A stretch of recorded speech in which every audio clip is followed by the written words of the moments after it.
Les antisémites se basent sur quelques groupuscules orthodoxes qui disent qu'on n'a pas le droit de monter en terre d'Israël parce que l'État d'Israël est un État laïque et se base sur une Gemara, sur un passage du Talmud, traité Ktubot, page 111a, qui dit que Dieu a conjuré le peuple d'Israël de ne pas monter en Israël.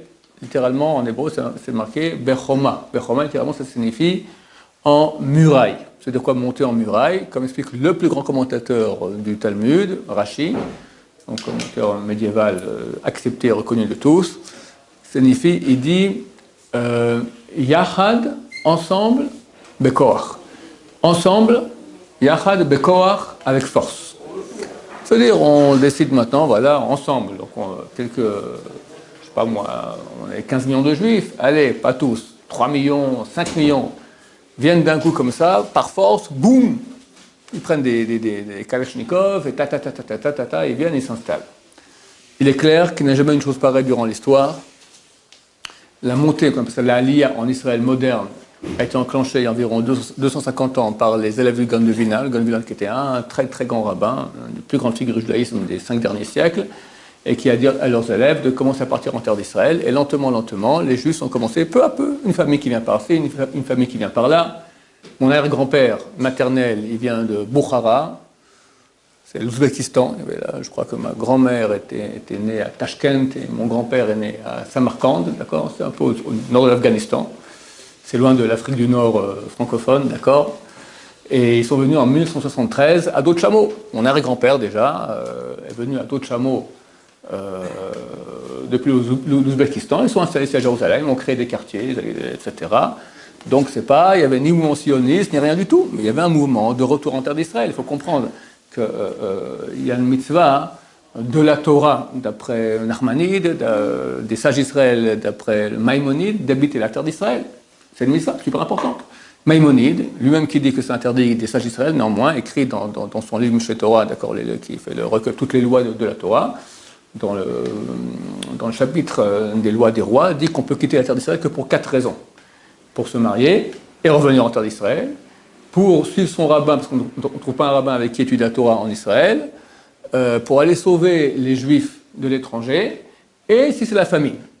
Et tout cela, on finit notre mission, on doit revenir. Donc c'est clair que de tout temps, il y a eu un mouvement de retour en terre d'Israël, et vu que ce retour s'est fait peu à peu, avec l'acceptation des nations, jusqu'en 1917, il y avait l'Empire ottoman, et les Ottomans ont permis que les Juifs viennent ici. Au contraire, ils amenaient avec eux de l'économie, etc. Donc il n'y avait aucun problème. Donc ils sont venus de façon tout à fait légale. Ensuite, sous l'époque anglaise, alors il y a eu encore une aliyah qui s'est faite. Il y a eu des quotas. C'est vrai qu'il y a eu quelques cas sporadiques de aliyah clandestine, mais quelques-uns par-ci par-là. Et pour finir, en 1947, donc l'ONU a décidé de partager la terre d'Israël en deux, une partie pour la population autochtone arabe et une autre pour les juifs. Jusqu'à là, tout est tout à fait légal. À ce moment-là, les Palestiniens, même pas les Palestiniens, ils n'avaient aucun problème, c'était les pays arabes autour n'ont pas accepté cela, ont crié, on part en guerre, il y a eu une guerre, la guerre de 48, une guerre longue et difficile, et il y a un droit de guerre. Quelqu'un qui vient m'attaquer, je peux me défendre, aller conquérir ces territoires pour avoir des zones tampons de sécurité. Donc c'est tout à fait légal et il n'y a absolument aucun appui à prendre de cette Gemara, parce qu'effectivement, le peuple d'Israël n'est pas monté, Bechoma, en muraille, c'est-à-dire ensemble, avec force, ils sont montés lentement et sans force. La force a été lorsqu'on était déjà ici, et que les nations ont déjà accepté qu'on soit ici, que les Arabes n'ont pas accepté, nous ont attaqués, et dès lors, comme dit la Torah, celui qui vient t'attaquer, tu peux l'attaquer en premier, ça s'appelle de la légitime défense. Il y a d'après la Torah, il y a une importance colossale à habiter la terre d'Israël. La mitzvah de la terre d'Israël, c'est écrit qu'elle équivaut aux 613 lois de la Torah réunies. 613 lois de la Torah qui ont été données par Dieu, par le biais de la Torah au peuple d'Israël. Parmi ces 613, tu as une qui est d'habiter la terre d'Israël, et elle équivaut les 613 mitzvot. Donc c'est une valeur énorme.